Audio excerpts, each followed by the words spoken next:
All right, I'd like to give an update on where we are with the Hard Rock Hotel. It's been a few weeks since we've given y'all an update. I want to emphasize to everyone, reiterate that this is still a very dangerous building and that it is the ownership's responsibility to mitigate this disaster and make our community safe again. Our priorities have not changed. Life safety is still number one, public safety, recovery of the victims, recovery of evidence, and then mitigating the danger that this building causes to our community. On Christmas Eve, the ownership submitted plans to the City of New Orleans, official stamped documents and supporting documentation for to start the stabilization of the structure. If you remember the last time we briefed on it, we talked about the building having to be stabilized before we could even start thinking about doing any recovery or demolition. Unfortunately, that timeline has extended tremendously.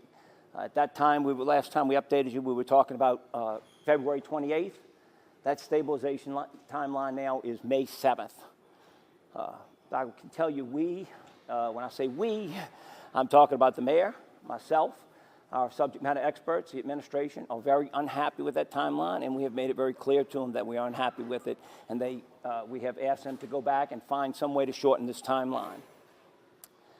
Once again, safety is number one priority on this thing, and it is very critical that we make sure it's done safe.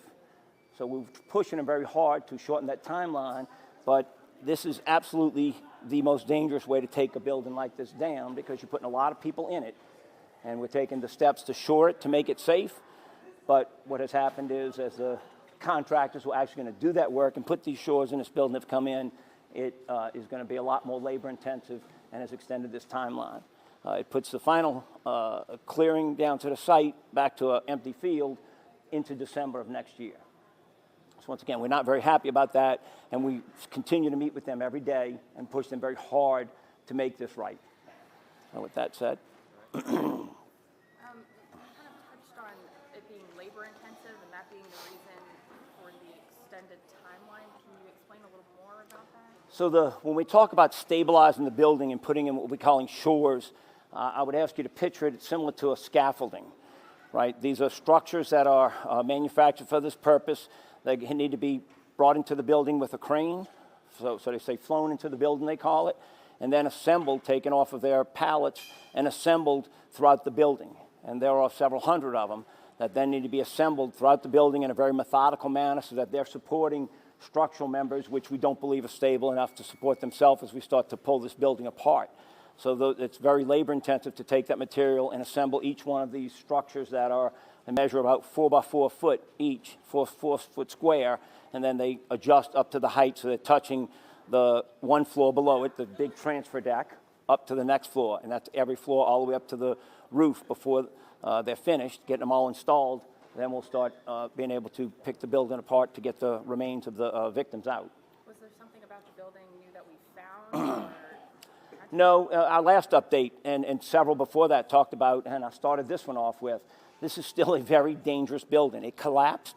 We don't know exactly why, although investigators are making good headway in this process, but we still don't know why it hasn't collapsed further. And so before they start picking on this building to pull components off to allow us to recover victims, it needs to be stabilized. All the engineers across the board have come back.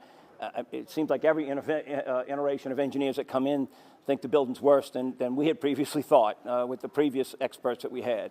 And so we still have our experts who are vetting everything as we go through to make sure that we have experts that are looking at what they're saying, and we're not taking their word for it, but it's, quite frankly, just a very dangerous building. We were talking at the very beginning of all this about the world-class engineers and those experts that the city was relying on. Are those the people helping the ownership to come up with these plans, or are they double-checking the work? No, they're peer review. They're checking the plan. So the ownership's responsibility, I want to be very, very clear to everybody with this, it is the ownership's responsibility to make this right, to fix this problem. They caused it. It's their job to fix this thing. We wanted to make sure that as this thing went forward, we had subject matter experts representing us and looking at the data, because that's obviously not our expertise. We can run incidents, but we want to make sure we have subject matter experts in everything that we do. And so we hired them. They are not developing the plan. It is not their plan. It is the ownership's plan, but obviously having those subject matter experts to review it and look at it and give feedback is obviously beneficial and gives us confidence. Most importantly, it's there to give us confidence that the plan will work. Can I just ask a quick clarification? You said December of next year for level to the ground. Is that 2021 or 2020? 2020. Okay. I'm sorry, this year. It is a new year, but right. So talking May before it's shored up enough for us to even begin recovery, and then continue with the recovery of evidence. After the victims are recovered, then recovery of evidence, and then getting the building, begin to take the building down. And that obviously gives us a great concern. Chief, in the later part of this past year, 2 weeks ago, we had the early predictions for the demo. Did you fear then that it would be extended until May? No, I did not. You know, we were thinking it was going to be that, well, I think we had said at the last press event we had was going to be a February 28th date, which that timeline I wasn't real happy with. But what happened is as the contractors who are actually going to install those shores, the people who do that part of the job after the engineers did their part, the people who actually do that came in, and since they're the ones that are going to be doing that work, obviously they're the ones that would have a better idea of the timeline. And the mark was missed. I mean, it's more than doubled the timeline. And once again, I cannot express how unhappy we were about that extended timeline, but that's what they're telling us it's going to take them. And we have made it very, very clear how unhappy we are, and that time they need to work hard to make sure that that timeline, if there's any possible way to do it safely, that timeline decreases dramatically. Do you all believe that there is a safe way to speed up that timeline, or at this point? I don't really want to comment on that. I think it's up to the engineers. I would hope that there is. You know, to your question of is there a safe way to speed it up, I would like to think that they can, the engineers can figure a way to make it a fast way to do it safely. Have the developers provided you all with any information about the other buildings they want to take down on that block, and what's the current thinking about whether that'll be necessary? So to address the other buildings that the owners have asked to take down, they own buildings, it's for everybody's edification, they own buildings next door that they're asking to be taken down. They say that their engineers are saying they cannot safely put a crane in place. Engineering won't support putting a large enough crane in place to take the building down. They need that to access. We've made it very clear that they need to present hard evidence, documentation that stands up to peer review to do that. If that's what they think needs to be done, once again, this is their responsibility, and engineers are working on that, but it's their responsibility to prove that that needs to be done. And that has not been done yet. They have not been submitted to us yet, no. Then we have a lot of big events in the days and months ahead. Is the current plan going to stay in place to have that? I mean, at this point, I know I don't want to sound like a broken record, but I need to, I don't, and belabor it, but I need to say it. It is their responsibility to do this. And so currently the plan they have submitted is a plan that's going forward.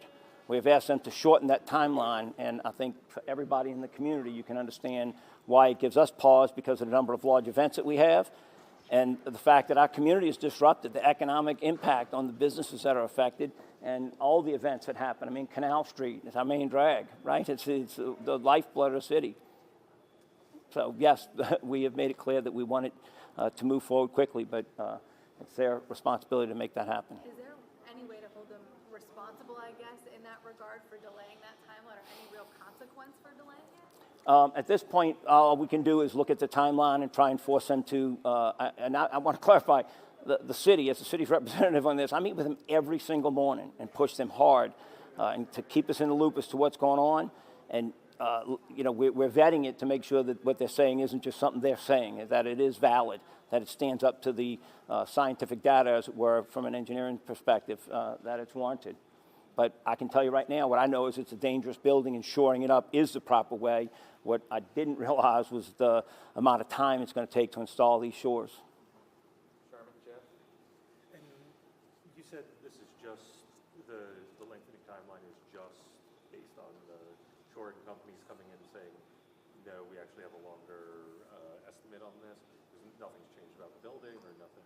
No, nothing's changed about the building. It's still identified as being a very dangerous building. It was just that the way when the people who have to do the work, the experts who do that work, came in and looked at it, they said that it would take them that much longer to install the shores in the building. Is there any discussion about moving away from the idea of shoring it up and going back to implosion or any other alternative? Not at this time. As I said, it's their responsibility to do that,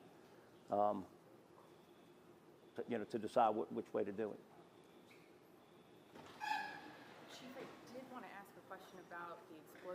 French Quarter. Has there been any update about that? There is an ongoing investigation in that. The fire department is working close with all the utilities, and that we do not have a conclusion on that yet, but that is still under investigation, and we do work with both Entergy and the Surgeon Water Board on that, and it is ongoing So still no to try and clear determine the cause. It's under investigation. Thank you all very much. Thank you very much.